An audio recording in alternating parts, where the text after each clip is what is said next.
പെട്ടെന്നൊരു പച്ചരി ദോശ ഉണ്ടാക്കിയെടുക്കുക. എങ്ങനെ നോക്കട്ടെ. 4 മണിക്കൂർ കുതിർത്താണ് 1 ഗ്ലാസ് പച്ചരി. ഇത്രയും തേങ്ങ, 1/2 ഗ്ലാസ് ചോറ്,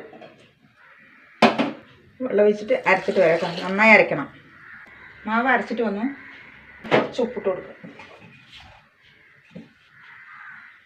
കുറച്ച് ഉപ്പ്. റെസ്റ്റ് ചെയ്യാൻ വെക്കാട്ടെ 1/2 മണിക്കൂർ. വേണമെങ്കിൽ അപ്പോൾ തന്നെ ഉണ്ടാക്കും ചെയ്യാം. ചുട്ടെടുക്കാം.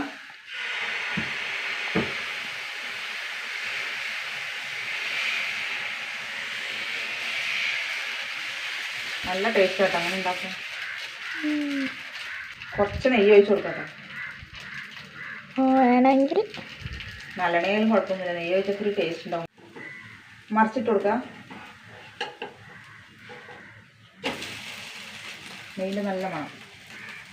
ആയിട്ട ദോശ. സൂപ്പർ ദോശ. നല്ല മുരിഞ്ഞ ദോശ ഉണ്ട്. അപ്പോൾ ഇങ്ങനെ ഉണ്ടാക്കാത്തവരെ ഉണ്ടാക്കി നോക്കുക. സപ്പോർട്ട് ചെയ്യുക.